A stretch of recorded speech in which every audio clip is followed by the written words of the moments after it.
คุณวาจาตโนผู้นำผู้มีความดีจงรักษาความดีของตนไว้บุญใดของข้าพเจ้าผู้ไหว้อยู่คำว่าไหว้หรือนอบน้อมด้วยกายวาจาใจซึ่งพระรัตนตรัยพระพุทธรัตนะพระธรรมรัตนะพระสังฆรัตนะพระรัตนตรัยนั้นเป็นสิ่งที่ควรบูชาสักการะเคารพนับถืออย่างเดียวเท่านั้นบุญที่เกิดโดยการกระทำเหล่านี้ขออนุภาพแห่งบุญนี้ขอให้อุปัทวะอันตรายทั้งหลายจงหายไปนะเพราะใครก็ตามที่เรียกว่าอ้างเอาคุณของพระรัตนตรัยแล้วก็ยังมีภัยทั่วหน้าก็แสดงว่ากรรมนี่หนักหนาสาหัสมากสำหรับคนนั้นนะก็เหมือนอย่างว่ามีเรื่องเดือดร้อนแล้วเข้าไปพึ่งใบบุญพระราชาแล้วก็ยังเดือดร้อนอีกแสดงว่าแม้คนนั้นนี่นะสาหัสมากๆจริงๆมัทุรัตนตยสะขอนอบน้อมแด่พระรัตนตรัยด้วยเช่นเก่าซอยแชร์ไปเป็นธรรมทานเด้อบ่อยากได้สัญญาณเนาะเพิ่นโนราพันธวงศ์เสียงดีขะน้อยเสียงดีอานงจำปาสุขกราบนมัสการข้าพระอาจารย์จังหวัดอำนาจเจริญเสียงชัดเจนดีเจ้าค่ะสาธุหากผู้ใดเข้ามาแล้วซอยคอมเมนต์มาบอกว่าเสียงเป็นจังไดสัญญาณเป็นจังไดแล้วก็มีปัญหาข้อใดก็สามารถคอมเมนต์มาร่วมกันสนทนาได้และอย่าลืมแชร์ไปเป็นธรรมทานนำ รอถ่ายเวลาจังหน่อยหนึ่งเนาะให้ญาติโยมมาพร้อมกันสนทนากันตอนนี้ก็ผ่านเวลาไปประมาณ2 นาทีกว่าๆก็รอถ้าญาติธรรมมาพร้อมกันสนทนาปราศัยธรรมะตามเวลาพอสมควรครูบาสุมิชัยป่ะสัญญาณดีอยู่ขะน้อยสาธุเจริญพรแม่ฟ้าดีเฟสไทยแม่สลัดอย่าลืมเด้อเข้ามาแล้วแชร์ไปเป็นธรรมทานแล้วก็คอมเมนต์เข้ามาได้ว่ามีปัญหาธรรมะสนทนากันเนาะมื้อนี้ให้หัวข้อไว้แล้วเนาะให้หัวข้อในการสนทนาไว้แล้วเนื่องจากมีผู้ถามไว้ข้างไว้แต่เมื่อวานมื้อนี้ก็จะมาตอบให้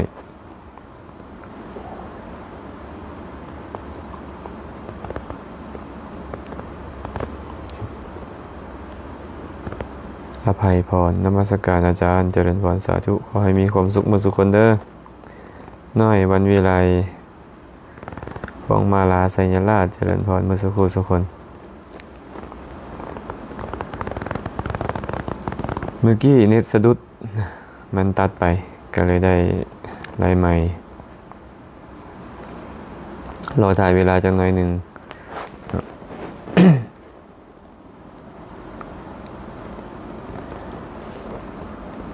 เจริญพรโยมเมทองไหลกราบนมัสการพระอาจารย์อนุโมทนาสาธุเจริญพรสาธุขอให้มีความสุข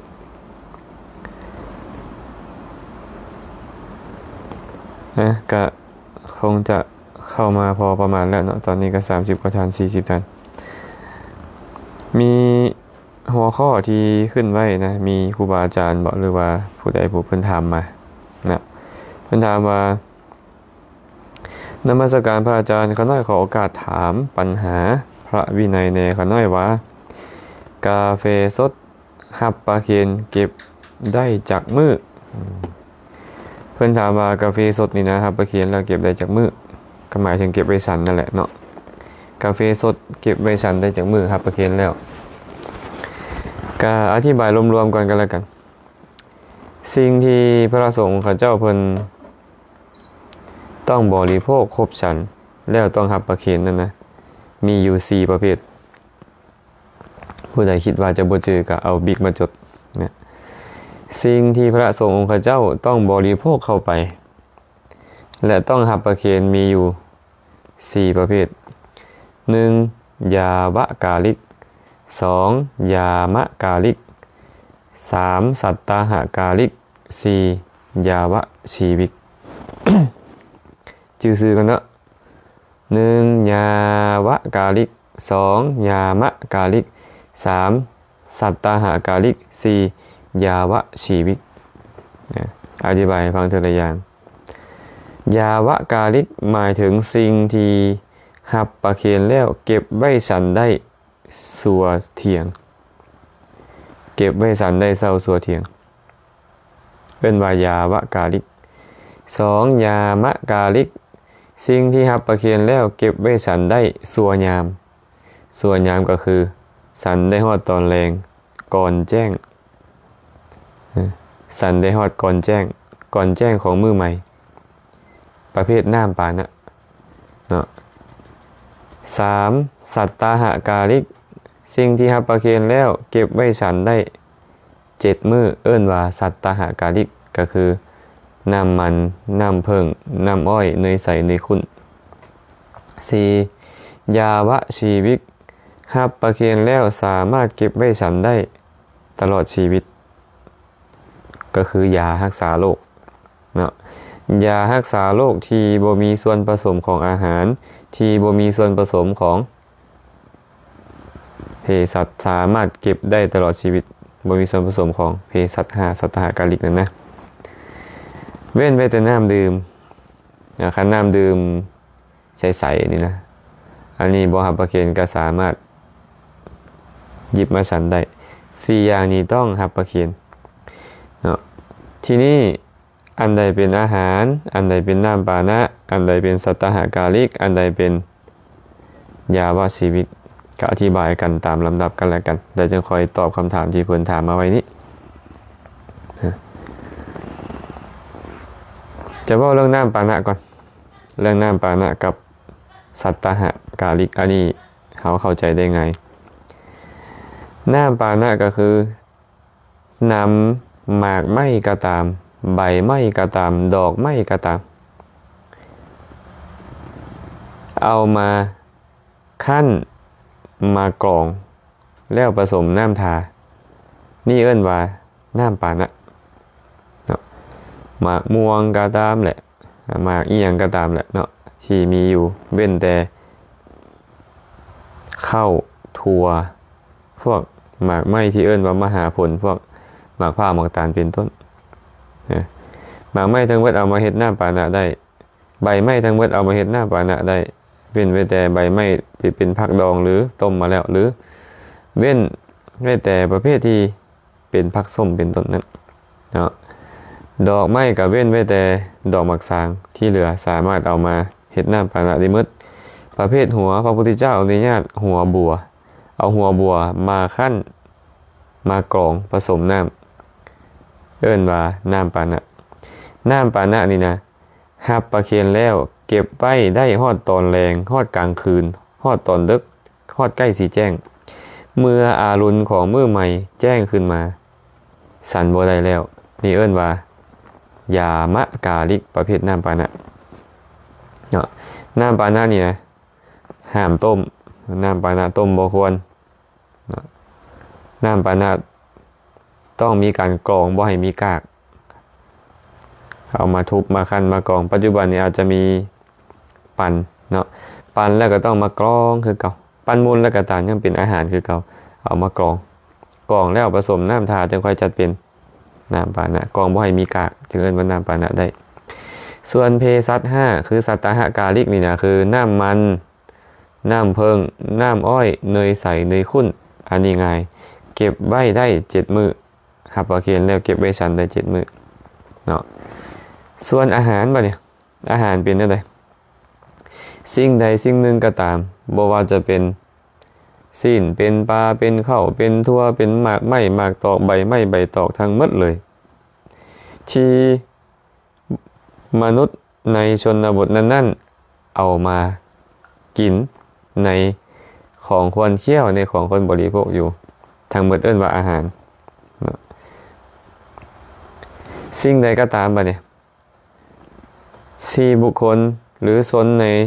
ชนบทนั้นๆชาวบ้านชาวเมืองในชนบทนั้นๆเขาบ่เอากินเป็นอาหารจัดเป็น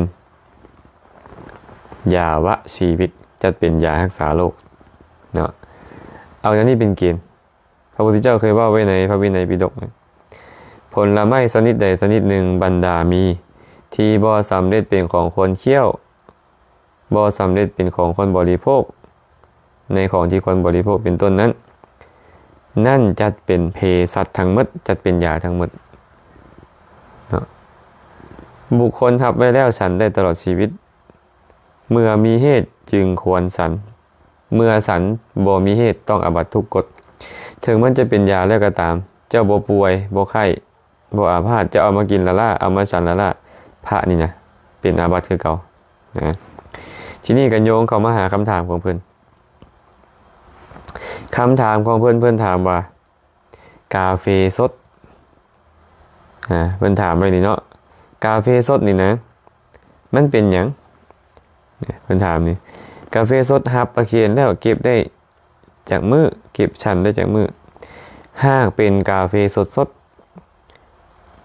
กาเฟสดนี่นะมีคนเอามากินละล่าบ่มีเนาะคำว่าเอาไปกินเป็นในกิจของคนเคี่ยวของบริโภคนี่นะหมายถึงเอามากินละล่าเอามากินละล่าได้เป็นอาหารคันเขาบ่สามารถเอามากินละล่าได้จัดเป็นยาบ่มีผู้ใดเอามากาแฟนี่มากินละล่ากินเล่นกินหัวไปบ่มีเนาะเห็นบ่ฉะนั้นกาแฟจึงจัดเป็นยาแต่หากกาแฟไปผสมกับนมกลายเป็นอาหารกาแฟไปผสมกับอาหารทั้งหมดกลายเป็นอาหารได้ผสมกับน้ำตาลน้ำผึ้งกลายเป็นเภสัชกลายเป็นเภสัช5ฉันได้7มื้อนะแต่ถ้าหากมันบ่ได้ผสมกับอีหยังเลยกาแฟนี่เอากาแฟสดๆนั่นแหละซื้อมื้อมันอาจจะมีเอสเปรสโซ่บ่แบล็คคอฟฟี่อีหยังสิเนาะเพราะนี่นะที่บ่มีส่วนผสมของน้ำตาลบ่มีส่วนผสมของนมของคอฟฟี่เมดเลยเก็บไว้ฉันได้ตลอดชีวิตเลยกาแฟนี่กาแฟเป็นยาเนาะอย่างอื่นๆคือกันอย่างอื่นๆทั้งหมดบ่ว่าจะเป็นหมากไม้ชนิดใดบ่ว่าจะเป็นใบไม้ชนิดใดบ่ว่าจะเป็นดอกไม้ชนิดใดก็ตามหากไม้ชนิดใดก็ตามที่บ่มีคนเอาไปกินในกิจของอาหารจัดเป็นยาไปหากเขาเอาไปกินเป็นอาหารทุกอย่างจัดเป็นอาหารอย่างเช่นพวกหมากไม้ทั่วไปเลยหมากกล้วยบ่หมากม่วงหมากมี่เป็นต้นนี่นะเป็นอาหารทั้งหมดพวกใบไม้ที่กินได้ใบมะม่วงใบบางอย่างก็ตามแหละเป็นอาหารทั้งหมดเดี๋ยวนี้เนาะมีคนถามมาว่าอาจารย์แล้วพวกนั้นเด้ขน้อยพวกสาลายทะเลเด้พวกในตะเวนเด้พวกในแตงโมเด้อาจารย์เป็นอีหยังก็ตามความเป็นจริงเป็นอาหารเนาะพอมีคนเอาไปกินเป็นอาหารกินเล่นได้กินละล่าได้นี่เป็นอาหารหมักตูมได้อาจารย์เป็นยังหมักตูมหมักตูมดิบเป็นยาหมักตูมสุกเป็นอาหารคั้นหมักตูมนี่เอาไปต้มได้ยานี่ต้มก็ได้เฮ็ดจังไดก็ได้หัวซิงไข่บ่เป็นยาหัวคิงบ่เป็นยาหัวข่าเป็นยาหมักเพชรเป็นยาพวกนี้นะพริกไทยเป็นยาพวกนี้ก็จะเป็นยาทั้งหมดนะอันนี้ตอบให้เพิ่นว่ากาแฟจัดอยู่ในยาวะชีวิตหับประเคนมาแล้วเก็บไว้ฉันได้ตลอดชีวิตแต่ว่ามีเหตุจึงฉันได้จะก็ต้องอาศัยเหตุเกิดขึ้นป่วยอาพาธบ่อนใดหรือว่าฉันเพื่อประโยชน์อีหยังต้องมีเหตุถ้าบ่มีเหตุฉันก็เป็นอาบัติคือเก่าเนาะอันนี้ตอบให้ในนี้เด้อหากมีความสงสัยอันอื่นอีกจะค่อยถามเข้ามาใหม่อภัยพรรัตนะเดชาบอกหรือจังไดอาตมาอ่านผิดก็ขออภัยเด้อพระอาจารย์ข้าน้อยขอถามแน่ว่าพระสงฆ์สามารถไปนอนบ้านคฤหัสถ์ได้บ่อันนี้เป็นสิ่งที่ควรถามเด้อเป็นสิ่งที่ควรถามเพราะว่ายังมีครูบาอาจารย์หลายๆท่านยังมีญาติโยมหลายๆคนคิดว่าพระนี่นะไปนอนบ้านโยมบ่ได้พระนี่นะไปนอนโรงแรมบ่ได้อันนี้เป็นความคิดของครูบาอาจารย์หรือญาติโยมบางท่านมื้อนี้คำถามนี้ดีหลายเอามาทำความเข้าใจกัน เนาะเฮามาทำความเข้าใจไปนี่ว่าพระนี่นะไปนอนอยู่บอนใดจะเป็นอาบัติบอนที่พระนอนแล้วจะเป็นอาบัติเนาะ1นอนอยู่ใส่กระตามนอนเวรบ่ปิดประตูเป็นอาบัตินอนกลางเวรบ่ปิดประตูเป็นอาบัติเนาะ2นอนอยู่ใส่กระตามนอนห่วมกับอนุปสัมบันคือผู้ชายก็ตามสัตว์เดรัจฉานก็ตามที่เป็นตัวผู้สามเณรก็ตามนอนห่วมสามเณรเกิน3คืนเป็นอาบัติปาจิตติเนาะ3นอนห่วมกับผู้หญิงนอนห่วมอุปจาระเดียวกันกับผู้หญิงตอนกลางคืนเป็นอาบัติปาจิตติอันนี้3ข้อนี้ก่อนเฮาก็มาเบิ่งว่าหากว่าเพิ่นไปนอนอยู่วัดก็ตามนอนอยู่ศาลาก็ตามหากในศาลานั้นมีผู้หญิงนอนอยู่พระก็ไปนอนอยู่วัดก็เป็นอาบัติทีนี้เฮาถามว่าเฮือนโยมบัดนี้เมื่อพระไปเฮือนโยมไปนอนอยู่เฮือนโยมพระนอนได้บ่เป็นอาบัติบ่ก็ต้องเว้าตามนี่แหละ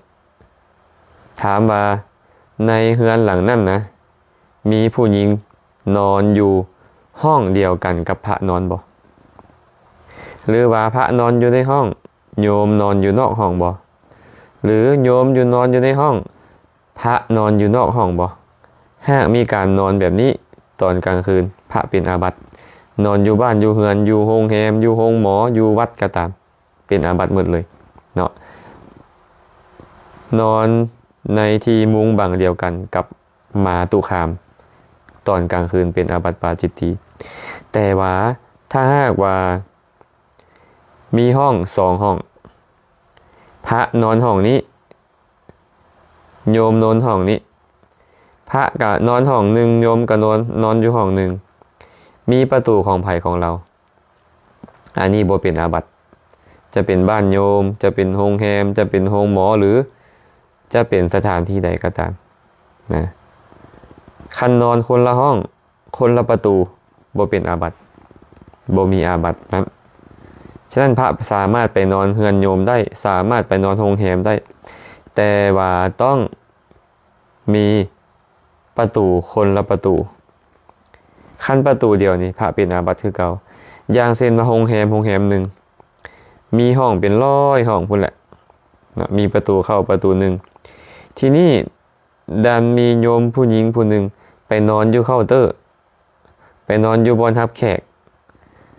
มันดันลวงไปหมดเลยเนาะแบบนี้นี่พระนอนบ่ได้เป็นอาบัติปาจิตติได้นะแต่ว่าถ้าหากว่าผู้หญิงเขาก็นอนอยู่ห้องหนึ่งต่างหากพระก็นอนอยู่ห้องหนึ่งต่างหากคนละประตูไผ่ประตูเราอันนี้ยังบ่เป็นอาบัติเถื่อเนาะยังบ่เป็นอาบัติเถื่อตอบให้แบบนี้เด้อ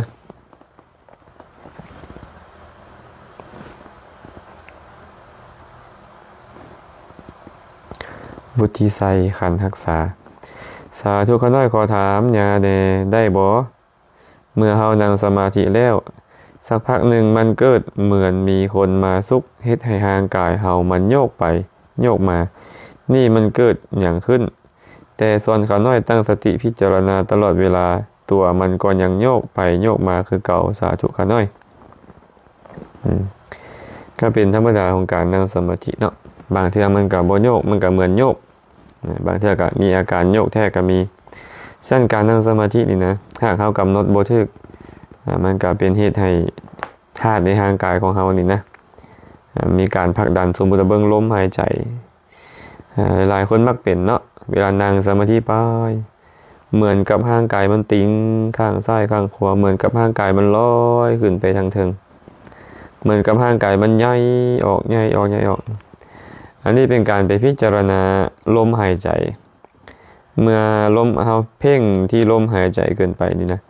มันบ่แม่นอานาปานสติแล้วบัดนี้อานาปานสติแค่ฮู้ว่ามันเข้ามันออกแต่เฮาดันไปเพ่งที่ลมเข้าลมออกนะมันก็เลยให้ธาตุในร่างกายนี่มีลักษณะแบบนี้แล้วก็ความรู้สึกของเฮามันเหมือนจะเป็นแบบนั้นไปอันนี้เป็นธรรมดาแบบนั้นเนาะถ ถ้าหากเขาเจริญอานาปานสตินี่นะก็ต้องกำหนดรู้แค่ว่ามันเข้าและมันออกก็พอบ่ต้องไปพิจารณาอย่างอื่นหากเข้าไปพิจารณาธาตุลมอาการที่มันลมเข้านะหรือว่าไปพิจารณาอาการกระทบของธาตุดินมันก็จะรู้สึกแข็งอีกอย่างเข้าไปแบบนี้ซึ่งมันเป็นธรรมดาของการเจริญสมาธิเนาะให้พิจารณาใหม่แล้วก็บ่ต้องไปสนใจกับมันนะอย่าลืมว่าเราเจริญกรรมฐานหมดใดก็ใส่ใจแต่กรรมฐานของเราแล้วก็แล้วห่างกายอีกอย่างมันสิเป็นอย่างก็เรื่องของมันไปนะ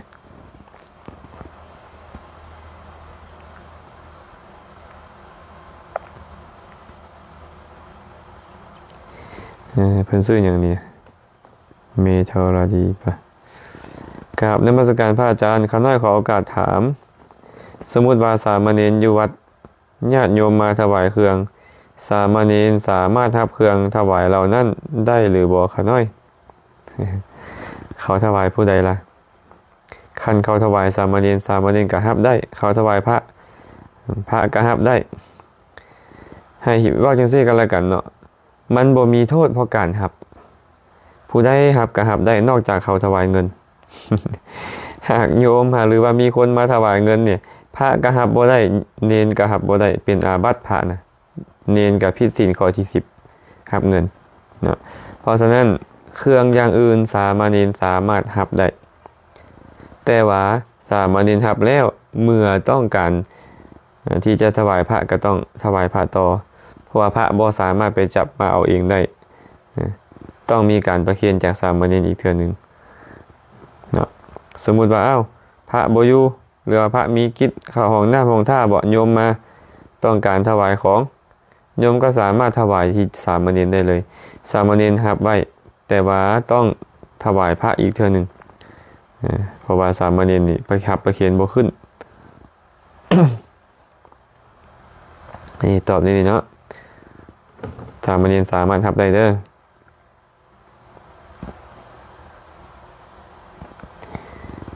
บ้านโคกหนองนานมัสการข้าน้อยเวลานอนฟังธรรมะแล้วเป็นแบบเคลิ้มมันเป็นสภาวะอย่างข้าน้อย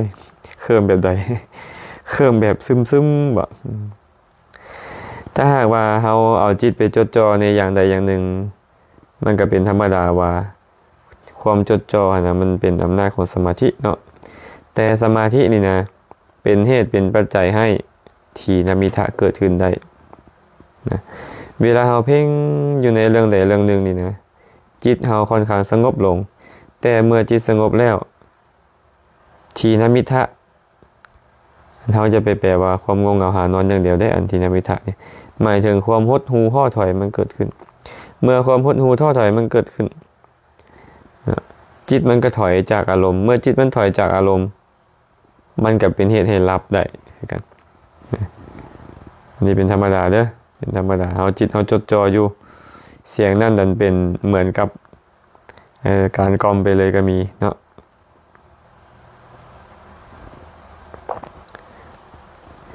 แฮปปี้เอ็มลิกล่ะกาแฟถือว่าผ่านความร้อนไหมคะอ๋อเจริญพรโยมกาแฟถือว่าผ่านความร้อนไหมถ้าเอาไปต้มก็ผ่านความร้อนนั่นแหละเนาะแต่โยมคงหมายถึงว่าน้ำปานะร้อนไม่ควรใช่ไหมแต่ว่ากาแฟมันไม่ใช่น้ำปานะนะกาแฟเป็นยาเป็นเภสัชนะกาแฟเนี่ยไม่มีใครเอาไปกินเอาเม็ดมันไปเคี้ยวกินเฉยๆนะเขาก็ต้องเอาเม็ดไปคั่วพอคั่วแล้วก็เอามาผสมกับน้ำถึงจะเป็นกาแฟออกมาฉันได้เพราะฉะนั้นกาแฟจึงจัดเป็นยาเมื่อกาแฟจัดเป็นยาจะเอาไปต้มจะเอาไปทำอะไรได้หมดไม่มีโทษแต่ว่าเวลาบริโภคหากเป็นพระภิกษุบริโภคก็ต้องพิจารณาให้เป็นยาเมื่อพิจารณาให้เป็นยาก็ต้องเข้ากับโรคที่ตนเองป่วยนะป่วยถึงจะฉันได้เนาะอันนี้ตอบโยมไปอย่างนี้นะ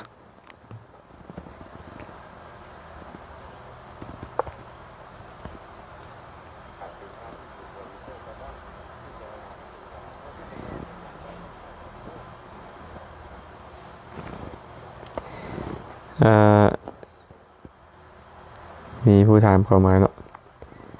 คำถามใดที่อาตมาบ่เห็นก็ต้องขออภัยนะอาตมานานตอบการลองค อมเมนต์เข้ามาอีกเทื่อหนึ่งเนาะถ้าทึมถามอย่างไรนี่นมัสการขาน้อยขอถามแน่ขาน้อยนกยางมีแต่ตัวแม่แม่นแท้บ่ขาน้อย นกยางมีแต่ตัวแม่แม่นแท้บ่เขาว่านะเพิ่นว่ามาแนวนั้นเนาะ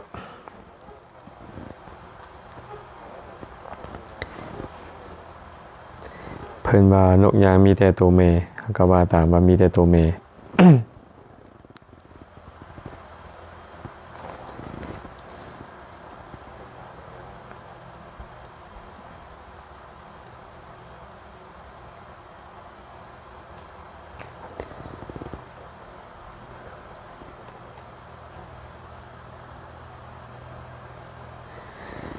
สาธุบางทีเฮานั่งสมาธิตัวเฮามันโยกไปมาบางทีตัวเขาน้อยก็สิเป็นแบบว่าเห็นเป็นแสงสว่างน้อยหนึ่งแล้วหายไปแต่บางทีก็จะเป็นแบบว่าตกใจเป็นบางเทื่อสาธุคันเวลาที่เฮานั่งสมาธินี่น่ะเนาะคันจิตมันค่อนข้างสงบลงหน่อยหนึ่งนี่นะเวลาจิตมันสงบลงเนี่ยมันเหมือนจะมีอีกอย่างที่วูบเข้ามาเป็นธรรมดาได้วูบเข้ามาเหมือนกับแสงสว่างแต่ถ้าหากเราไปใส่ใจมันตอนใดสมาธิเราก็จะหายฉะนั้นถ้าเราเจริญอานาปานสตินี่นะเจริญสมาธิแบบเบิ่งลมหายใจเราจะไปสนใจอย่างอื่นสิ่งใดสิ่งหนึ่งมันจะเข้ามาก็ตามเราจะไปสนใจมันหากเข้าไปสนใจมันนี่มันจะเหมือนตกใจบางทีเราเจริญสมาธินี่นะนั่งเบิ่งลมหายใจไปเบิ่งลมหายใจมาลมหายใจของเรามันจะแผ่วเบาลงแผ่วเบาลงบางที่เหมือนบ่หายใจบางคนก็จะรู้สึกตกใจเนาะหรือบางคนนั่งสมาธิไปนั่งสมาธิไปสมาธิเริ่มมีขึ้นสติเริ่มหายเมื่อสติหายนี่มันก็เหมือนกับสะดุ้งเป็นบาดจังซี่อันนี้เอิ้นว่าอาการของสติหายเด้อสมาธิเริ่มมีกำลังเมื่อสมาธิเริ่มมีกำลังแล้วสติเฮาบ่อยู่กับอารมณ์ที่เฮาเจริญกรรมฐานหมดนั้นเป็นเหตุให้เฮาเนี่ยกระตุกอยู่เป็นบาดเนาะหรือว่าสะดุ้งเป็นบาดอยู่อันนี้เป็นธรรมดาแบบนั้น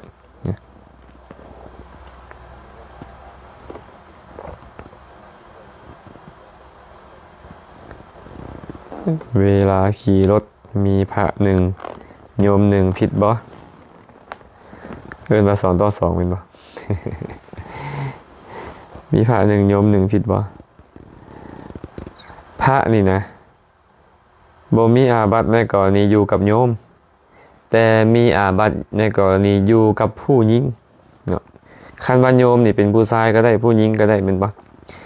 หากว่าพระอยู่2 ต่อ 2กับผู้หญิงคำว่า2 ต่อ 2ก็คือพระ1ผู้หญิง1ขี่รถไปแบบเนี้ยเป็นอาบัติได้ในกรณีอยู่ในที่รับหูรับตากับผู้หญิงเนาะ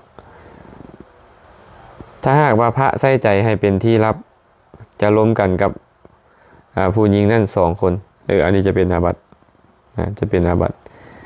และถ้าหากมีการซักซ้วนผู้หญิงนั่นเดินทางร่วมกันพระก็จะเป็นอาบัติอีกมี2 กรณีเพราะฉะนั้นเนาะถ้าหากว่าเป็นผู้ชายเนี่ยชาย1พระ1บ่เป็นหยังอันนี้นะบ่เป็นหยังเนาะอาจจะบ่เข้าใจเนาะ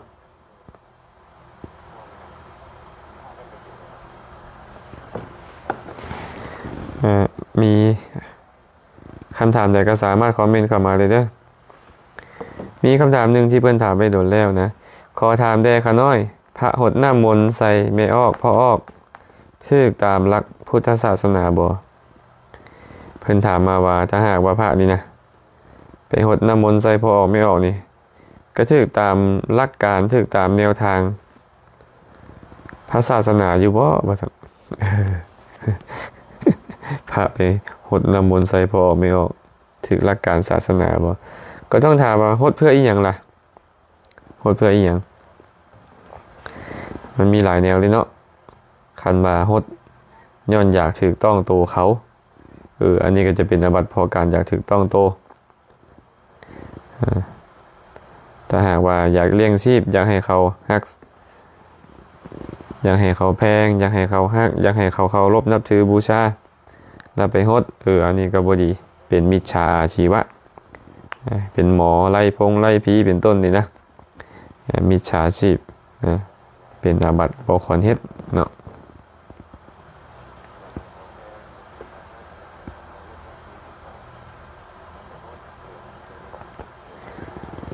บ่ถูกเด้อพระไปเฮ็ดน้ำมนต์พ่นน้ำหมากในศาสนาพุทธบ่ได้สอนไว้วุฒิไสขันธ์รักษาโดยข้าน้อยเข้าใจแล้วสาธุดังนั้นควรมีสติให้หลายกว่าเก่าในเวลานั่งสมาธิแล้วให้รู้ลมหายใจหลายขึ้นแม่นบ่ข้าน้อยถูกแล้วเนาะถูกแล้วเพราะว่าเฮาเจริญอานาปานสติชื่อของการเจริญก็บอกเลยว่าอานาปานะคือลมหายใจเข้าลมหายใจออกบ่ต้องไปสนอย่างอื่นเรื่องอย่างอื่นมันอาจจะวูบเข้ามาเขาอาจจะไปนึกถึงเรื่องอย่างอื่นทิ่มมันทันทีมาเบิ่งลมหายใจสภาพอีหยังก็ตามมันเกิดขึ้นในระหว่างที่เราเบิ่งลมหายใจบ่ต้องสนมันฮู้ว่ามันเกิดขึ้นกับยามันแล้วก็เบิ่งลมหายใจมีหยังสิมาปรากฏที่เป็นแสงที่เป็นหยังมาก็ตามน่ะอย่าไปสนใจมันหากเข้าไปสนใจตอนใดสมาธิเราเสียหายสติเราเสียหายทันทีอันนี้ก็เป็นปกติเด้อปกติ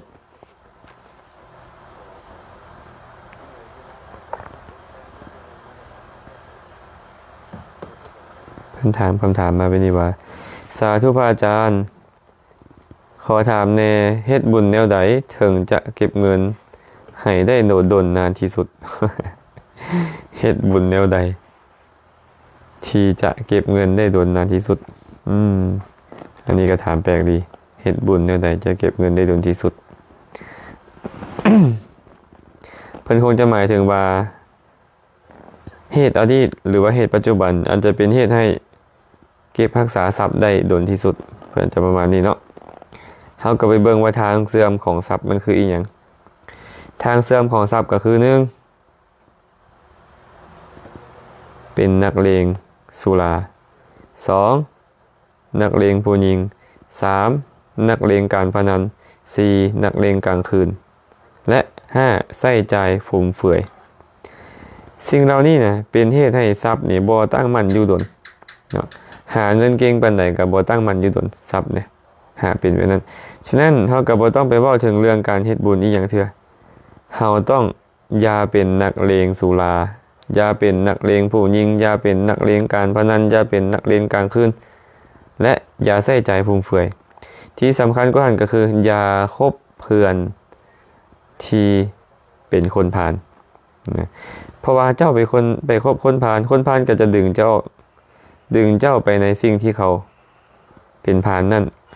คบคนขี้เมาเขาก็พาเจ้าเมาคบคนมักเล่นแซ่พานซ่าเขาก็จะพาเจ้าไปเล่นแซ่พานซ่าคบคนเล่นการพนันเขาจะพาเจ้าไปเล่นการพนันคบคนมักเที่ยวกลางคืนเขาจะพาเจ้าเฮ็ดไปนั้นทรัพย์เจ้าก็จะบ่มั่นคงเนาะแต่ถ้าหากถามว่าเหตุอดีตเด้เฮ็ดบุญมาแนวใดทรัพย์สมบัติจึงจะอยู่ดนเนาะรักษาศีลให้ดีอย่ามักลักขโมย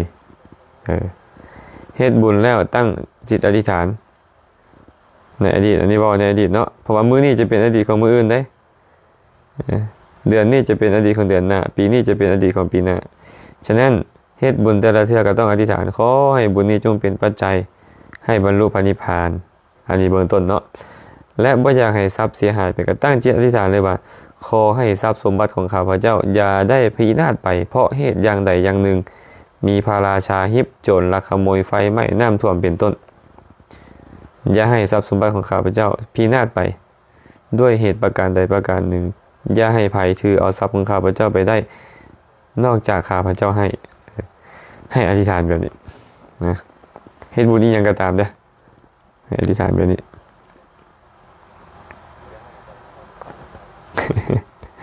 มีคำถามมาถามมาอาจารย์ขาน้อยอยากฮู้ว่าเพิ่นสูตรคาถาเงินล้านนั้นก็มีแท้บ่คะไหนอ้าว สูตรคาถาเงินล้านก็มีแท้แต่ว่าจะได้เงินล้านบ่อีกเรื่องนึงโยมก็ต้องเข้าใจไปนี่แหละคนเฮานี่เวลาเขาเจ้ามีความต้องการ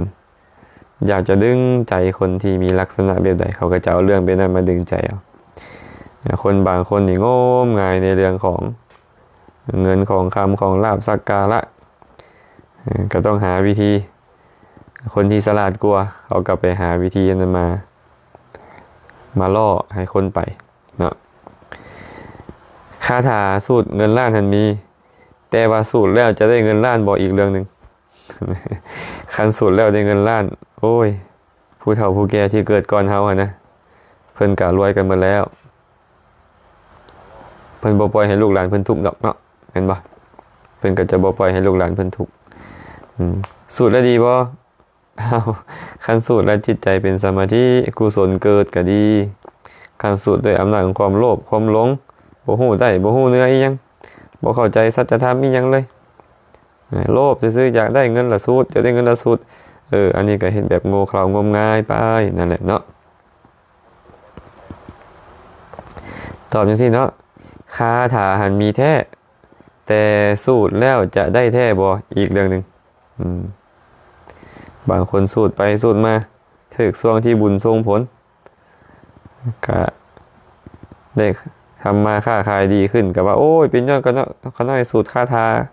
ค่าเงินล้านนี่แหละ ก็ว่าไปก็แล้วแต่คนไปเนาะแอดดี้เนาะพระอาจารย์เขาน้อยขอถามในความฮักและความเมตตาแตกต่างกันแบบใดเขาน้อยความฮักและความเมตตาแตกต่างกันแบบใดต้องบอกไปนี่ว่าความฮักกับความเมตตานี่นะเป็นอันเดียวกันก็ได้เป็นคนละอย่างก็ได้เพราะว่าความฮักมีสองแบบหนึ่งฮักด้วยอำนาจของตัณหาคันฮักด้วยอำนาจของตัณหาคืออยากได้มาครอบครองนะฮักผู้ใดละยึดว่าผู้นั้นเป็นของเฮาต้องการเอามาครอบครองแบบนี้เอิ้นว่าความฮักแบบตัณหาอันนี้นี่เป็นตัวบาปอกุศลเลยเป็นตัวสมุทัยเป็นต้นตอของทุกข์เป็นเหตุเกิดขึ้นของทุกข์ไอ้ความฮักนี่เพราะฉะนั้นเพิ่นเลยมักมีโวหารเว้ากันว่ามีฮักเป็นร้อยกับทุกข์เป็นร้อยมีฮักเป็นพันกับทุกข์เป็นพันคันบ่มีฮักบ่มีทุกข์เลยมักเว้าเป็นภาษาทางจีนว่าที่ใดมีรักที่นั่นมีทุกข์เห็นบ่เพราะว่าฮักแบบนี้เอิ้นว่าฮักด้วยอำนาจของตัณหาความยึดความต้องการความยึดว่าเป็นของตนเองเป็นต้นนั้นเนาะแต่ว่าความฮักอีกแบบหนึ่งก็คือเมตตาความฮักแบบเมตตาคือปรารถนาดีต่อคนอื่นเสมอฮักคนอื่น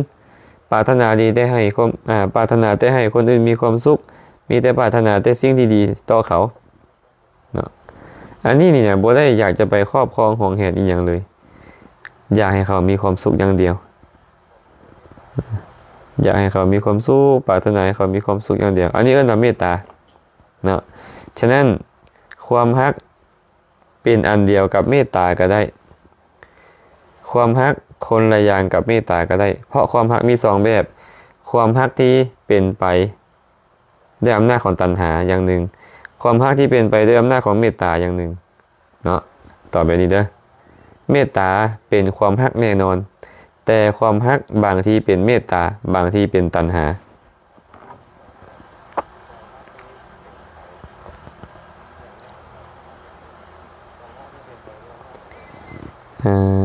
พิมพ์ใจสุวรรณดีน้อมกราบสาธุขอโอกาสถามพระอาจารย์มีครอบครัวหนึ่งอีกคนหนึ่งกะมักไหว้พระจำศีลภาวนา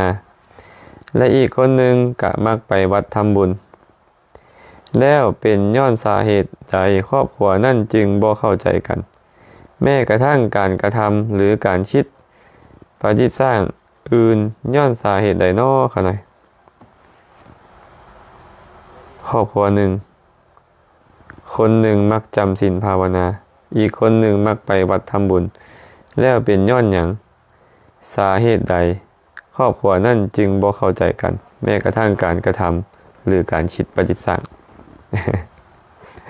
คนเฮานี่ไปวัดน้ำกันนอนอยู่น้ำกันบ่ถือกันก็มีซึ่งมันเป็นธรรมดาเนาะ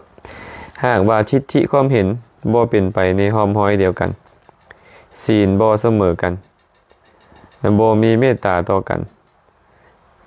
จังได้ก็ทะเลาะบ่แว้งกันเนาะ ฉะนั้นเนี่ยทำอันเป็นเหตุให้บ่ทะเลาะบ่แว้งกันเป็นเหตุให้ฮักแพงกันเป็นเหตุให้อยู่ร่วมกันอย่างผาสุกเนี่ยพระพุทธเจ้าบอกว่ามีอยู่6อย่างจื่อเด้อ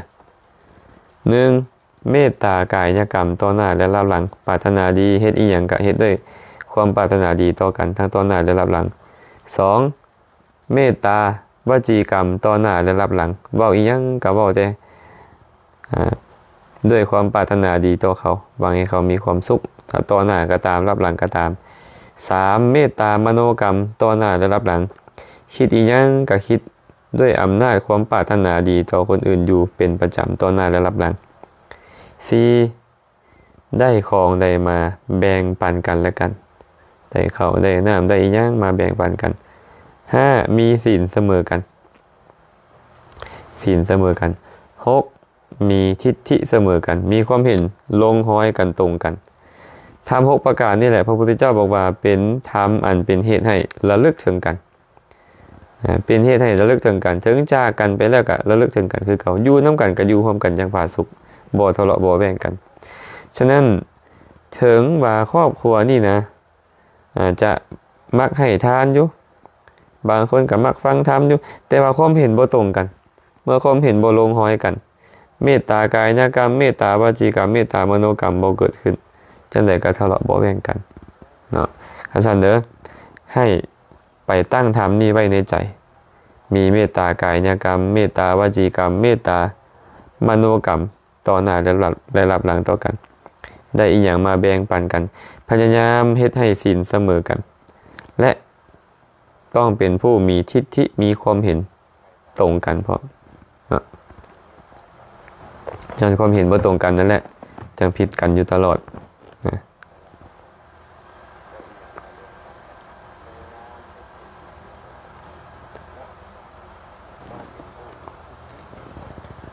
แม่นหยังนี่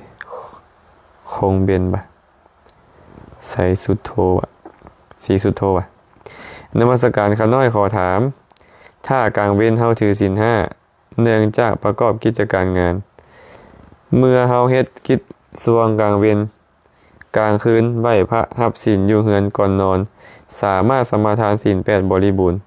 ตื่นเช้ามาจึงรักษาศีล5คืนแบบนี้สามารถเฮ็ดได้บ่หรือต้องถือศีล5ก็พอแล้วสำหรับฆราวาสความจริงแล้วนี่เนาะเฮ็ดแบบนี้ได้ดีหลายนะหากว่าตอนสวยนี่นะจังได้เฮาก็รักษาศีล8บ่ได้ดอกเนื่องจากว่าเฮาต้องแต่งเนื้อทาโตด้วยเครื่องรูปไล้ของหอมเป็นต้นหรือว่าเนื่องจากเฮาต้องได้ไปคบค้าสมาคมกับคนอื่นๆต้องมีการร่วมกินข้าวกินน้ำกันตอนเวลาหลังเที่ยงไปแล้วเฮาเลยบ่สามารถที่จะรักษาศีล8ได้เฮาก็รักษาศีล5นั่นแหละให้บริบูรณ์พอตกมากลางคืนแล้วได้โอกาสแล้วค่อยก็สมาทานศีล8ไปได้บ่ตอบว่าได้ควรเฮ็ดพร้อมเนาะหากว่าเฮาสามารถเฮ็ดได้แบบนั้นถือว่าเป็นการดีเลย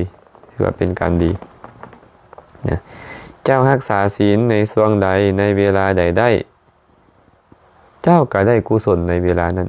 รักษาศีลได้มื้อมื้อเจ้าก็ได้อานิสงส์มื้อมื้อรักษาศีลได้ครึ่งมื้อเจ้าก็ได้อานิสงส์ครึ่งมื้อฉะนั้นศีลดีแน่นอนรักษาโลดเนาะ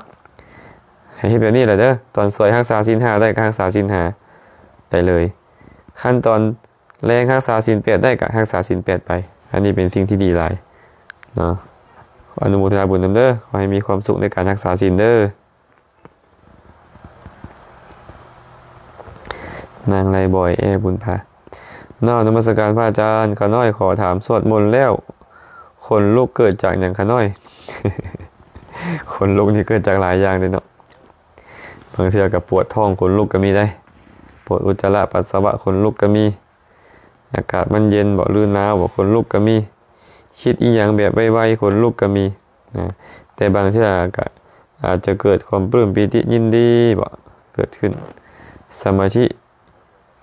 มันเกิดขึ้นได้ก็จะเป็นเหตุเป็นปัจจัยให้ปีติมีกำลังเฮ็ดให้คนลุกคนชันได้เป็นธรรมดาเด้อเพชรไหมเพชรตอนวัสการอาจารย์สาธุสาธุอนุโมทนาบุญกันหน่อยสาธุขอให้มีความสุขโยมแม่แจนเพิ่นเนาะ อยู่ต่างประเทศกราบขอโอกาสข้าน้อยมีคำถามอยู่ว่าผู้ปฏิบัติธรรมแล้วเวลากลับบ้านเห็นคนในครอบครัวผู้เป็นอ้ายเป็นเอื้อยเป็นน้องสูบยาหรือฟังเพลงก็ต้องติแล้วห้ามคนในบ้านว่าบ่ให้เฮ็ดเพราะว่าบ้านเราเป็นบ้านที่ปฏิบัติธรรมความคิดแบบนี้สมควรแก่ผู้ปฏิบัติธรรมบ่ที่ต้องห้ามหรือบังคับคนในบ้านให้เฮ็ดตามตนซึ่งข้าเจ้าก็เป็นคนดีในครอบครัวอยู่กราบขอบพระคุณข้าน้อยก็เป็นคำถามที่ดีเนาะเพิ่นถามมาว่าถ้าหากว่าคนใดคนหนึ่งไปปฏิบัติธรรมมาแล้วก็เห็นประโยชน์ของการปฏิบัติธรรมเวลาเห็นอ้ายน้องป้องปายนี่นะสูบยาสูบดื่มน้ำเมาอีหยังเป็นต้นนั่นแหละก็บ่อยากให้เฮ็ดก็พยายามห้ามพยายามปรามแบบนี้ถือบ่ก็ต้องว่าตามความเป็นจริงว่าหากว่าเจตนาของเขาเป็นเจตนาดี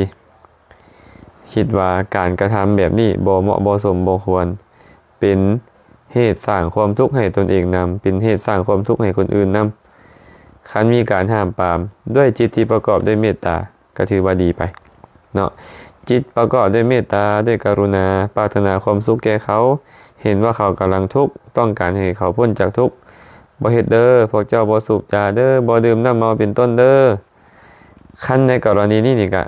เป็นสิ่งที่ควรเฮ็ดได้ก็เป็นสิ่งที่ดีอยู่แต่ถ้าหากเฮาก็ฮู้อยู่ดอกว่าถึงเฮาเว้าไปก็คือเก่านั่นแหละเขาเฮ็ดบ่ได้ดอกเขาบ่เฮ็ดตามเฮาดอกเขาเฮ็ดแบบนี้เป็นปกติคันเว้าก็สิมีแต่ผิดป้องต้องเถียงกันนั่นแหละสิบ่ถูกบ่ต้องกันนั่นแหละเฮ็ดให้ครอบครัวบ่ผาสุกนั่นแหละคันฮู้อยู่ว่าเป็นแบบนั้นก็บ่ควรไปเว้าเนาะ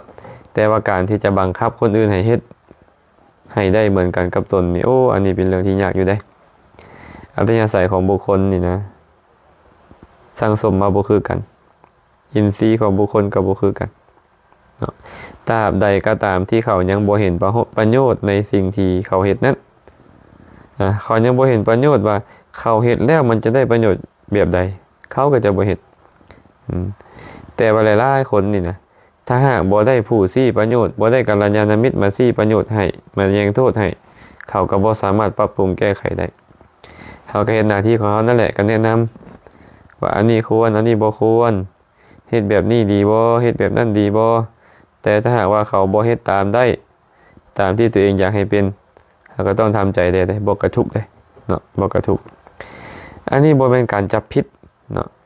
บ่เป็นการไปจับผิดคนอื่นดอกแต่ว่าเห็นว่ามันมีโทษแล้วบางดีต่อเขาบางดีต่อเขาแต่ถ้าหากว่าเราไปเบิ่งแต่โทษของคนอื่นอยู่จนลืมฮอดกรรมฐานอันนี้ก็บ่ควรเนาะก็บ่ควรเด้อ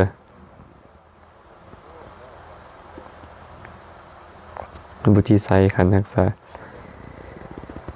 สาธุถ้าหากว่าสิ่งที่เคยสัญญาหรือสาบานมันจะมีผลในอนาคตบ่ข้าน้อยเคยกระทำตอนที่ข้าน้อยบวชอยู่ในเมื่อตอนนั้นอันนี้สัจจะนี่สำคัญอยู่เลยเนาะสัจจะนี่นะสัจจะเป็นสิ่งที่สำคัญถามว่ามีผลต่ออนาคตบ่การตั้งสัจจะ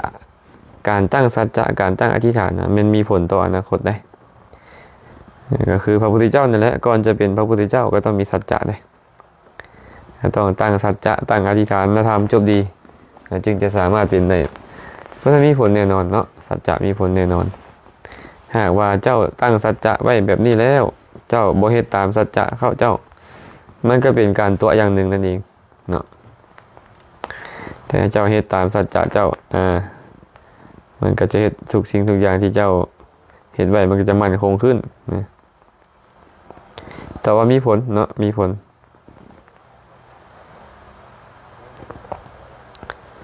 กาลเกตอินดาวงศ์กราบนมัสการพระอาจารย์ข้าน้อยขอถามเดคือข้าน้อยต้องไปค่ำวัดอาทิตย์ละเทื่อกระแตงพาเข้าไปเคนพระซื้อบ่ได้กล่าวถวายแล้วเพิ่นก็ให้พรหลังจากเพิ่นสั่นแล้วก็พากันเอามากินแบบนี้จะเป็นหนี้สงฆ์บ่ข้าน้อยเพราะบ้านเฮาเพิ่นบ่กล่าวสละอาหาร เอาเข้าวน้ำซ้ำปลาไปถวายครูบาอาจารย์กับ่ได้กล่าวอหย่างดอกก็ถวายเพิ่นไปเพิ่นก็รับอาหารไปฉันให้พรพอเพิ่นฉันแล้ว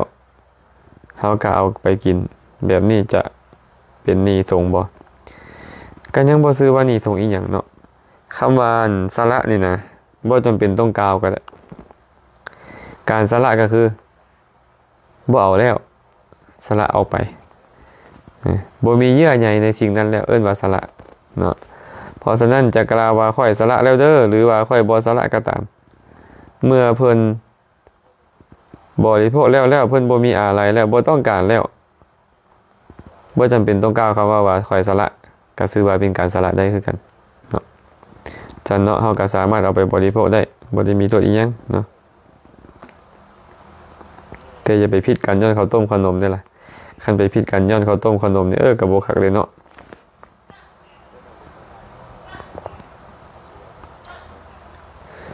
จันดุพรว่าน้อมกราบพระอาจารย์เอาของกินมาเฮือนดีหาหรือสิ่งของมาเฮือนเฮาได้บ่อยากขอความกระจ่างแจ้งแด่พระอาจารย์เพิ่นน่าจะแบบว่าไปเฮือนดีเนาะไปเฮือนดีซะเนาะเพิ่นโซนี่อ่านแล้วสรุปความแบบนี้เด้อถ้าหากว่าเอาของไปเฮือนดีหรือว่าเอาของจากเฮือนดีมานี่นะได้บ่อยากขอความกระจ่างแจ้งเด้เอาของเครื่องอยู่ของกินจากเฮือนดีมาเฮือนดีก็คือเฮือนคนตายเนาะเอามาจะได้บ่เพิ่นว่าถามว่าเอาหยังมาล่ะ คันเป็นรักของเขามาบ่ดีแน่นอนเนาะแต่ว่าของเขาก็แจกนั่นแหละสมมุติว่าเขาแต่งข้าวแต่งน้ำสู้กันกินแล้วมันเหลือเฟือเฮาก็เอามานำมีโทษหยังบ่อันนี้ก็บ่มีโทษอีหยังเนาะแต่ถ้าหากว่าถ้าเอาด้วยความโลภนี่นะเอาอยู่ไสก็บ่ดีเอาอยู่ไสก็บ่ดีเอาอยู่เฮือนดีเอาอยู่เฮือนกรรมเอาอยู่วัดเอาอยู่ว่าเอาอยู่ทงอยู่นาบ่ดีทั้งหมดแหละคันว่าเอาด้วยความโลภเพราะความโลภมันบ่ดีเห็นบ่เพราะความโลภมันเป็นสิ่งที่บ่ดีเนาะแต่สำหรับเครื่องของอยู่เฮือนดีนั่นเฮาเอามาถ้าหากว่าเขาให้หากว่าของนั่นเป็นของที่มันบ่ได้แม่นของคนอื่นที่เขาหวงแหนอีหยังเลยก็บ่เป็นหยังแหละเอามาก็บ่เป็นหยังเนาะ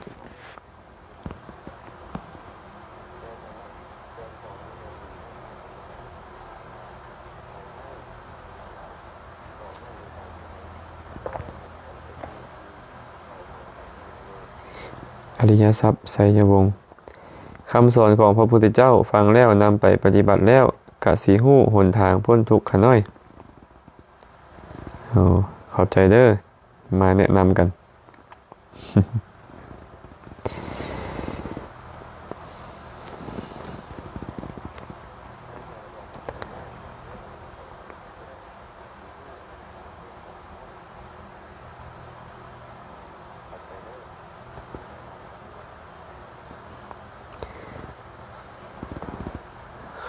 คำถามมีคนถามมา3 รอบแล้วเนาะสาธุขอถามเมื่อข่าวยังบวชแล้วเกิดไปสัญญาหรือสาบานไว้ด้วยสติครบถ้วนหรือบ่ครบถ้วนก็ตามแต่ขาน้อยอยากรู้ว่าจะมีผลกระทบต่อชีวิตเฮาในอนาคตบ่เจ้าไปสัญญาไว้แต่เจ้าบ่เฮ็ดตามสัญญาถามว่ามันเป็นหยังคันมันเป็นข้อการตัวถามว่าตัวนี่นะเจ้าบ่เฮ็ดตามที่เจ้าบอกกับเอ็นว่าตัวแม่นบ่ล่ะคันเมื่อเจ้าตัวผลของการตัวคือหยังก็เฮ็ดให้ชีวิตของเจ้านะต้องถือกล่าวตูด้วยความว่าบ่จริงเป็นต้นนั่นแหละหากว่าเฮาตั้งสัจจะอธิษฐานหรือว่าตั้งสัญญากันไว้ว่าค่อยจะเฮ็ดแบบนี้เลยแบบนี้เฮาฮู้อยู่ว่าเฮาน่ะตั้งสัจจะไว้แบบนั้นแล้วและเฮาเฮ็ดก็ได้อยู่แต่เฮาบ่เฮ็ดจังซี่มันก็มีเป็นเหตุให้เฮาเนี่ยบ่มีสัจจะคำเว้าคำจาของเฮาก็จะเป็นคำเว้าคำจาบ่น่าเชื่อถือนั่นแหละนั่นจะเป็นเหตุให้ถือกล่าวตูด้วยความว่าบ่จริงครับเป็นการตรวจเนาะมันมีผลทุกอย่างต้องมีผลทุกอย่างต้องมีผลแน่นอน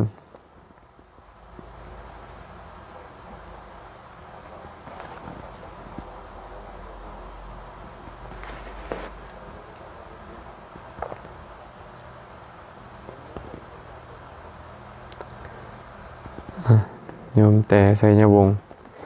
ขอโอกาสถามพระอาจารย์สมมุติว่าเฮาตัวโดยที่บ่มีเจตนาให้ต่อเขาแต่ตัวเพื่อให้เขาสบายใจแบบนี้ถือว่าผิดศีลบ่คะน้อย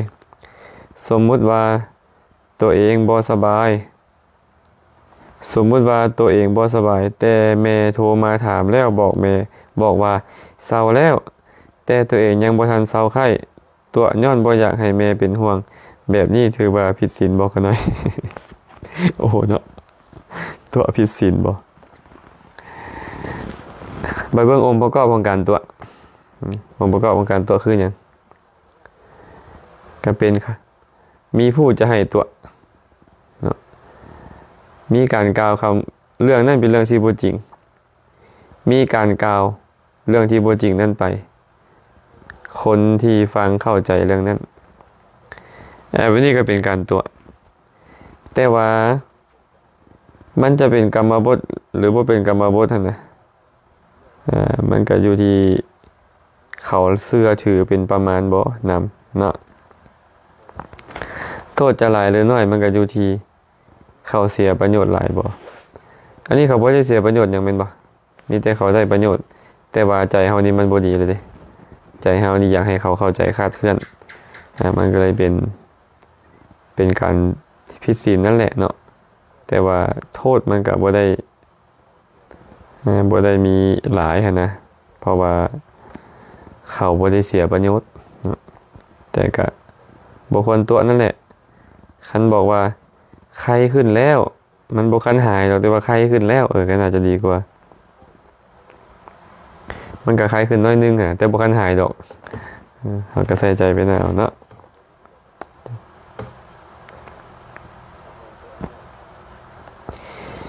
นุชแก้ววิไล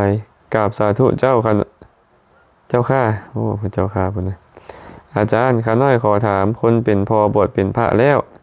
กลับมายามลูกเพิ่นนอนอยู่เฮือนบ่ได้ไปนอนวัดที่เป็นอาบัติบ่เจ้าค่ะโอ้ตัวนี้ตอบในส่วนเบื้องต้นแล้วเนาะเคยตอบมีผู้หนึงถามมาแล้วว่าไปนอนเฮือนนอนศาลได้บ่พระนี่นะอาจารย์ก็ตอบไปแล้วว่าหากว่าเฮือนหลังนั้นมีห้องหนึ่งต่างหากให้พระนอนและมีประตูปิดและผู้หญิง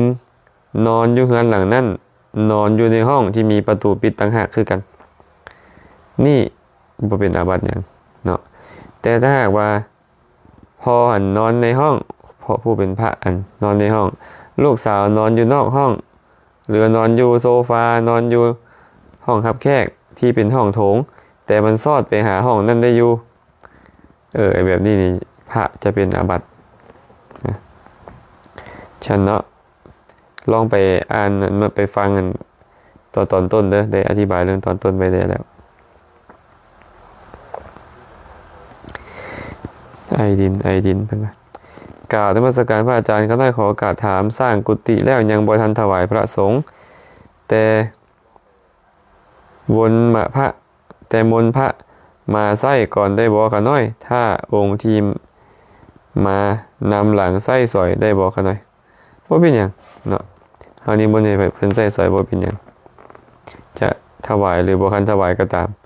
เพิ่นมาใส่สอยให้เฮาก็บุญก็เกิดขึ้นเลยเด้ประโยชน์ก็เกิดขึ้นเลยเด้เพราะสิ่งที่เฮาเฮ็ดขึ้นมาก็อยากให้มีการใส่สอยนั่นเองเพราะฉะนั้นเด้อนิมนต์เพิ่นมาใส่ก่อนก็บ่ได้เป็นหยัง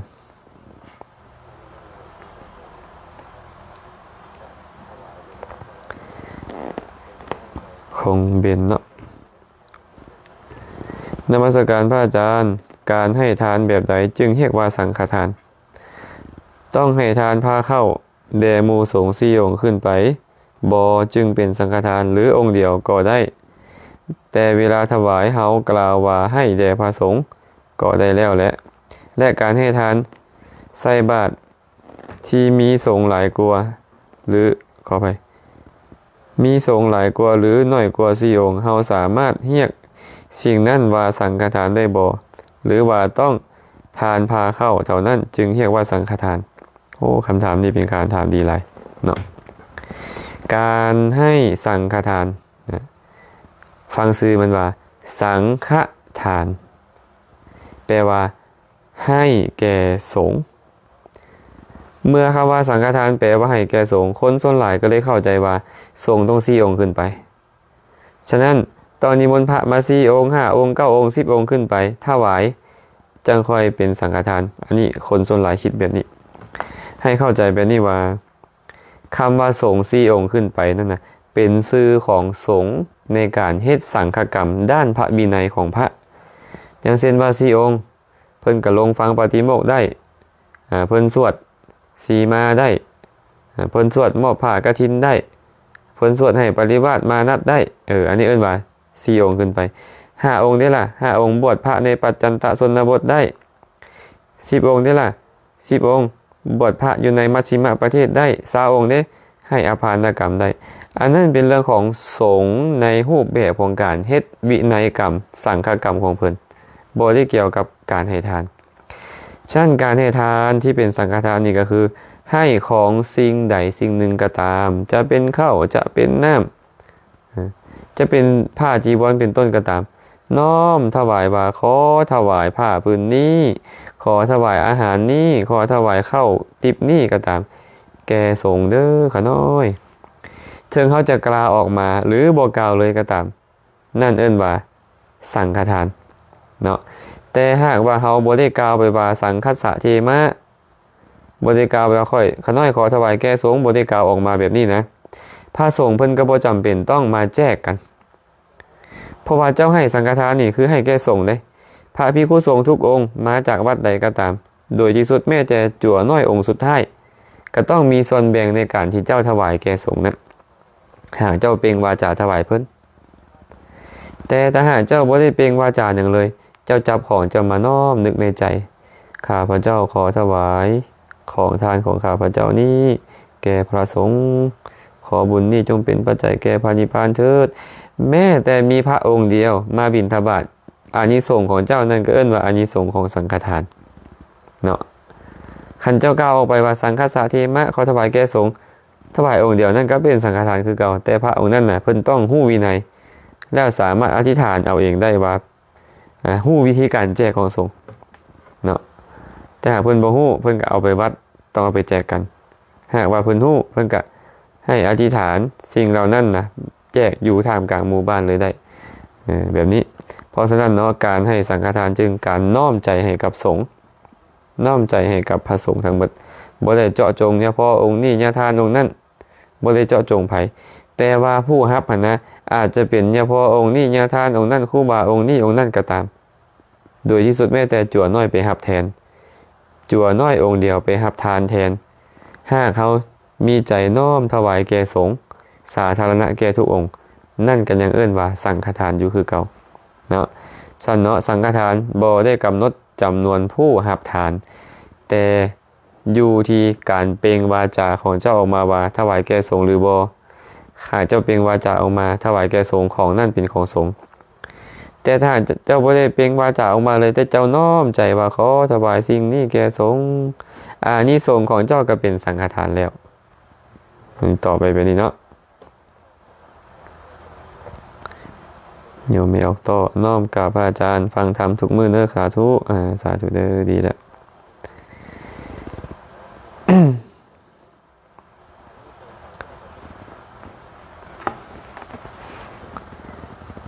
มาเบิ่งคำถามอีกคำถามหนึ่งเนาะน้อมกราบพระอาจารย์ข้าน้อยขอถามแน่เป็นหยังว่าเป็นหยังเนาะจึงฝันเห็นผู้ที่เสียชีวิตไปแล้วบางที่ก็ฝันติดต่อกัน 3-4 มื้อเรียนติด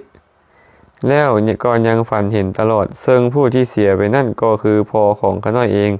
เฮ็ดบุญให้เพิ่นยิ่งฝันเห็นมีความหมายแนวใดเนาะข้าน้อยคือฝันดุแท้ความจริงแล้วเนาะอาจารย์เคยได้อธิบายเรื่องความฝันไปหลายรอบแล้วแหละความฝันนี้เกิดจากหลายสาเหตุเทพนิมิตจิตสังหรณ์ใจอาวรณ์ธาตุกำเริบเทพนิมิตก็คือเทวดาดลใจพวกมนุษย์นั่นแหละมาดลใจให้เฮานี่เห็นสิ่งนี้สิ่งนั้นฝันเห็นนี่เห็นนั่นเป็นไปได้ว่าเขามาเนรมิตให้เฮาเห็น2จิตสังหรณ์มีเรื่องราวใดเรื่องราวนึงคล้ายๆนี่จะเกิดขึ้นแปลกๆจะเกิดขึ้นในอนาคตกับฝัน3 ใจอาวรณ์เคยได้เห็นเคยได้ยินเรื่องราวเหล่านี้เคยคบค้าสมาคมกับผู้นี้ผู้นั้นแต่อดีตมาเลยเก็บมาฝันอันนี้ใจอาวรณ์ธาตุกำเริบก็คือธาตุในร่างกายของเขาเนี่ยมีการเปลี่ยนแปลงนี่เป็นธาตุกำเริบฉะนั้นความฝันจึงเกิดจากหลายสาเหตุเมื่อเกิดจากหลายสาเหตุก็บ่แน่นอนว่าจะฝันแล้วจะเป็นเรื่องแบบใดเกิดขึ้นแท้นะอาจจะเป็นไปได้ว่าผู้ตายนั้นนะมีความประสงค์อยากให้เฮาฮู้เพื่อให้เฮานี่เฮ็ดบุญอุทิศให้ก็เป็นไปได้เนาะแต่ว่าเฮาก็อย่าไปคิดหลายบางเทื่อใจเฮานี่ฮู้สึกฮักฮู้สึกพันพอฮู้สึกฮักฮู้สึกผูกพันกับพ่อเฮากับแม่เฮากับบุคคลผู้ตายปานนั้นนะฮู้สึกผูกพันหลายมันก็เก็บมาคิดแล้วก็ฝันเก็บมาคิดแล้วก็ฝันเก็บมาคิดแล้วก็ฝันได้เป็นธรรมดาของมันเนาะ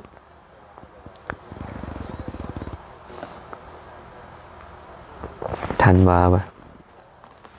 นมัสการพระอาจารย์ทำทั้งปวงเป็นอนัตตาแปลว่าอย่างขน้อย ทำทั้งปวงเป็นอนัตตาอนัตตาแปลว่าบ่แม่นตัวตนณอัตตาอนัตตาบ่แม่นตัวตนเอิ้นว่าอนัตตาคำว่าบ่แม่นตัวตนก็คือบ่แม่นสิ่งที่บุคคลใดบุคคลหนึ่งจะบังคับบัญชาให้เป็นไปตามที่ตัวเองต้องการได้เพิ่นเลยเอิ้นว่าอนัตตาเนาะมันเกิดขึ้นมาได้มันต้องเปลี่ยนแปลงและมันต้องแตกดับเจ้าบ่สามารถไปบังคับเปลี่ยนแปลงว่าอย่าเกิดมันเกิดไม่แล้วก็ว่าอย่าดับบ่สามารถบังคับบัญชามันได้นี่เอิ้นว่าอนัตตาเนาะ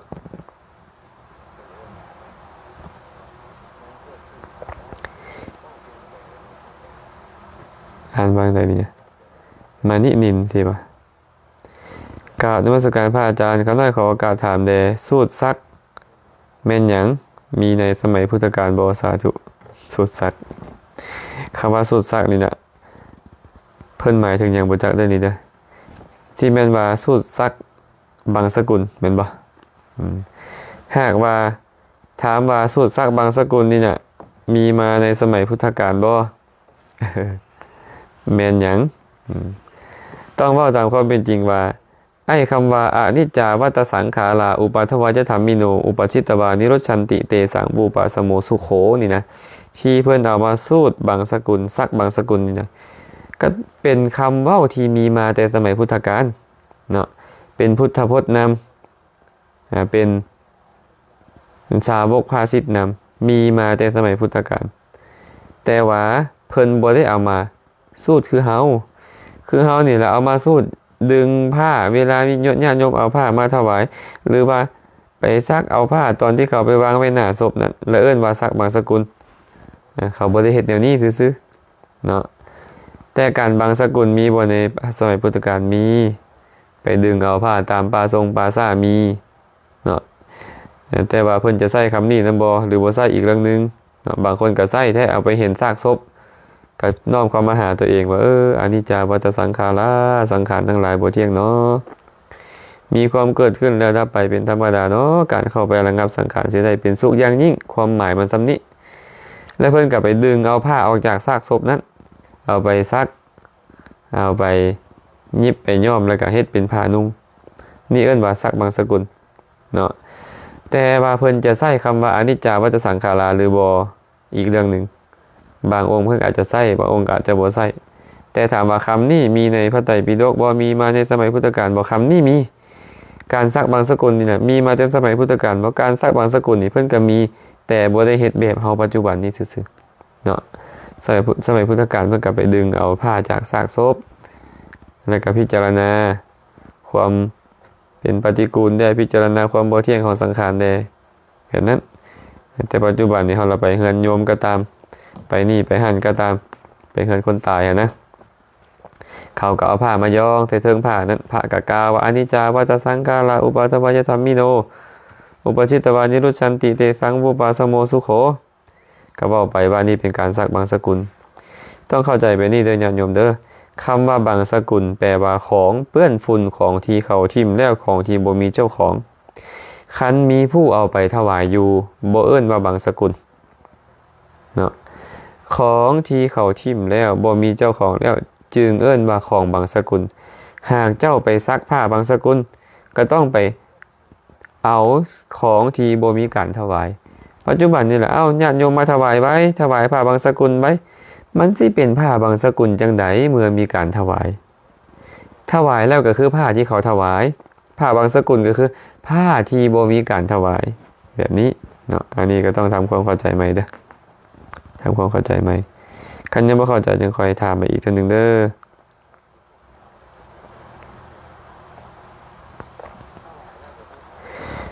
ข้าน้อยสัญญาสาบานว่าสิบวชเลยแต่กระทำบ่ได้ย้อนว่าข้าน้อยออกเดินธุดงค์นำหมู่ข้าน้อยแล้วออกย่างไปย่างผู้เดียวจากหมู่คณะแล้วเพิ่นไล่ข้าน้อยออกมาแล้วข้าน้อยและซิกเหตุปัจจัยก็เป็นแนวนี้และพระอาจารย์อยากถามว่าคำสัญญาสาบานสิมีผลต่ออนาคตบ่ข้าน้อยออกย่างคนเดียวก็ย้อนว่าได้ยินเสียงคนเว้าใส่หูบ่เซา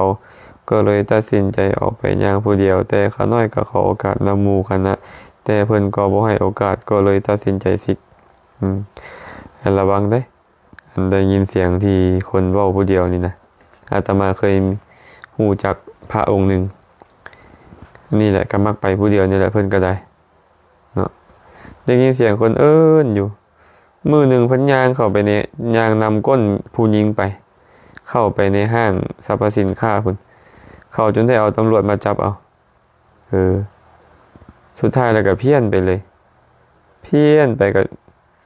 สุดท้ายก็เขาขอให้ซิกก็ไปซิกแล้วก็ไปคิดดูโอ้ยค่อยอยากซิกแท้บ่หรือบ่อยากซิกเนาะตอนนั้นนะก็มาคิดอยู่เกิดความวิปฏิสารในภายหลังสุดท้ายก็ได้ซิกแท้เนาะสุดท้ายก็ได้ซิกแท้เป็นแนวนั้นระวังเด้ออันเสียงเว้าใส่หูนี่เฮาจะไปตามมันเลยคันตามมันแล้วเป็นบ้าเพี้ยนไปแท้ๆเลยเนาะมีอีหยังที่เฮ็ดแล้วบ่มีผลบ่มีมันมีผลแน่นอนแหละความคิดการกระทำคำเว้าเป็นกรรมแล้วแต่ว่ามันจะเป็นกรรมดีหรือกรรมบ่ดีทุกอย่างมันมีผลต่ออนาคตแน่นอนตอนที่เจ้าตั้งใจว่าจะเฮ็ดน่ะเจ้าคิดว่าเจ้าเฮ็ดได้แท้แต่มาภายหลังเจ้าเฮ็ดบ่ได้ก็เป็นธรรมดาของมันแบบนั้นซึ่งบ่มีผู้ใดสามารถเฮ็ดได้ทุกอย่างโดยส่วนเดียวหรอกบางเทื่อก็ผิดสัจจะบางเทื่อก็มีสัจจะ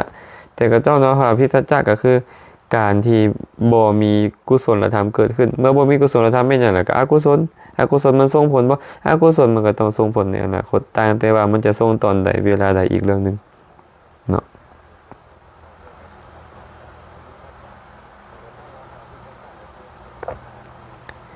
อภัยพรสาธุข้าน้อยขอถามอีกแน่ว่าพระสงฆ์สามารถฉันอาหารบ่กายจักโมงพระสงฆ์สามารถฉันอาหารบ่กายจักโมงอันนี้เว้าสมัยพุทธกาลให้ฟังก่อนเนาะในสมัยพุทธกาลนี่นะเพิ่นบ่มีโมงคือเฮาบ่ได้มีโมงคือเฮา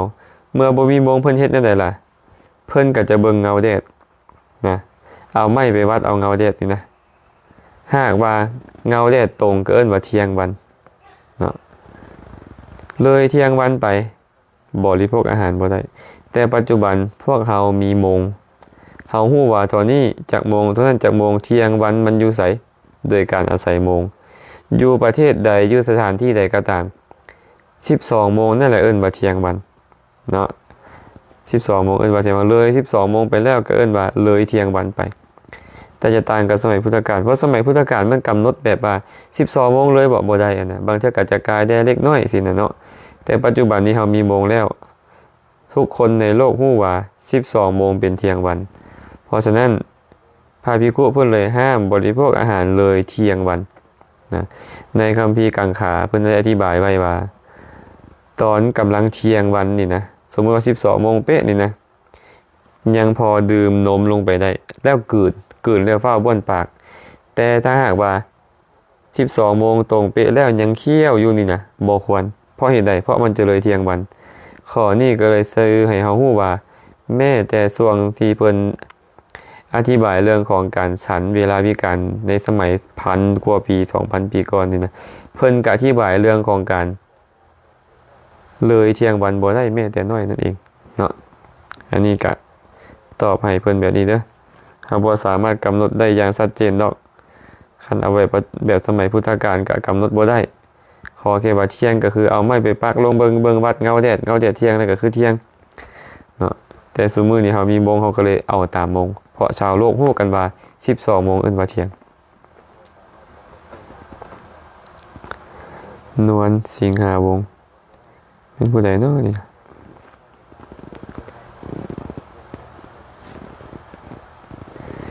น้อมกราบพระอาจารย์ฟังธรรมะสนทนาธรรมพระอาจารย์ทุกมื้อเด้อข้าน้อยสาธุ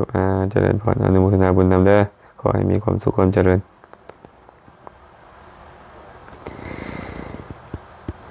แม่คัดใส่เจริญนมัสการพระอาจารย์ข้าน้อยขอถามแด่คนตายไปแล้วในการทำพิธีเผาศพกับฝังศพแบบใดดีกว่ากันมีผู้สนใจหลายคนเรื่องนี้ความจริงแล้วสะดวกแบบใดเฮ็ดแบบนั้นอันนี้บ่มีการกำหนดดอกเนาะสะดวกแบบใดเฮ็ดแบบนั้นสมัยพุทธกาลนี่นะตายปุ๊บเขาก็เอาไปโยนทิ่มปราสาทก็มีเอิ้นว่าปราสาทผีดิบ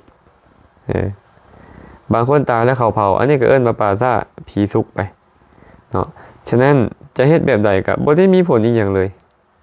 เฮ็ดแบบใดก็บ่ได้มีผลอีหยังจะฟังก็ได้จะเผาก็ได้บ่ได้มีผลแต่ว่า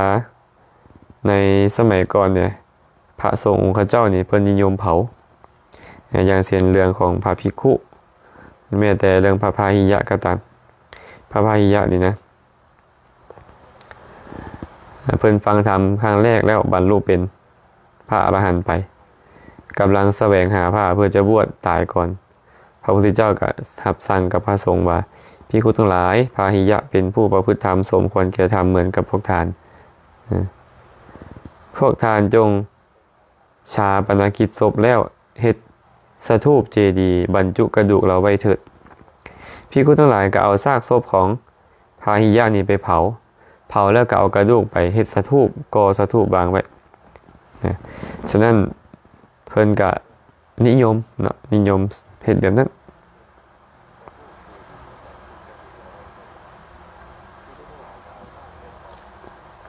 ทันเนาะจะฟังก็ได้จะเผาก็ได้บ่มีปัญหาหยังเด้อบ่มีปัญหาหยังบ่ได้สำคัญตัวนี้เนาะผู้ใดสะดวกเผาก็เผาผู้ใดสะดวกฟังก็ฟัง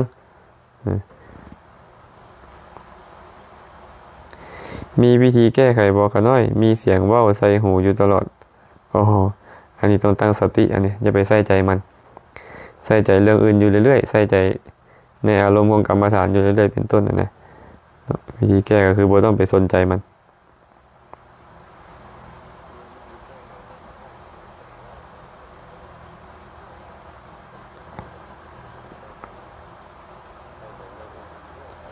ยอกบี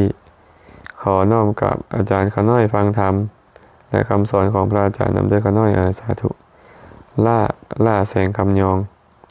สาธุเด้อถามแต่คนติดหนี้แล้วหนีไปบวชนี่เป็นบาปบ่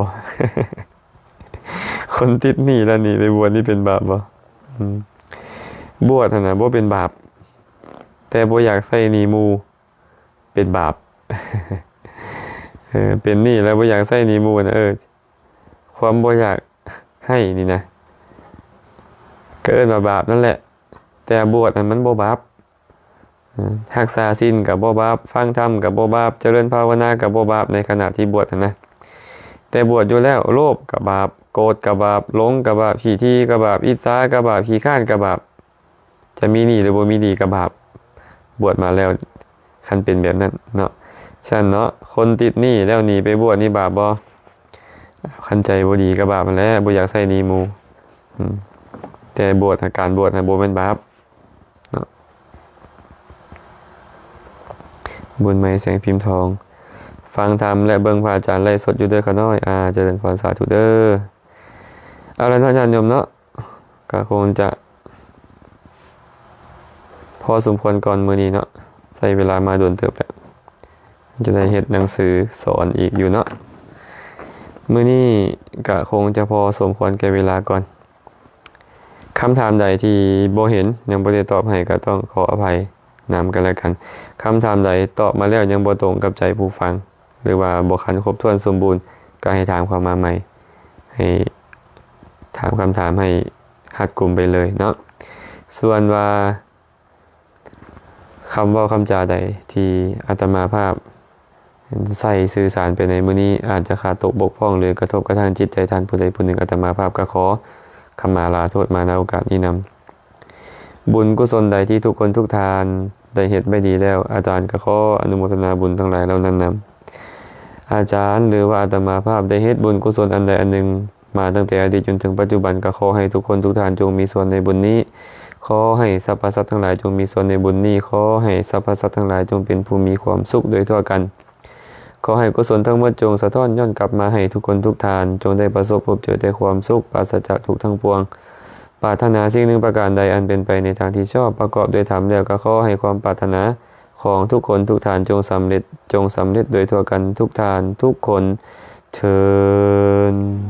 เกิดมาทำไมเกิดมาเพื่อใช้ชีวิตคุ้มค่า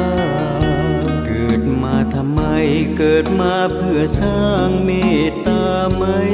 ตรีเกิดมาทำไมเกิดมาแล้วทั้งทีเกิดมาเพื่อทำความดีก็เกิดประโยชน์ล้ำคุณค่าอธิษฐานจิตขอให้คิดพูดทำดีมันอธิษฐานจิตขอให้ชีวัน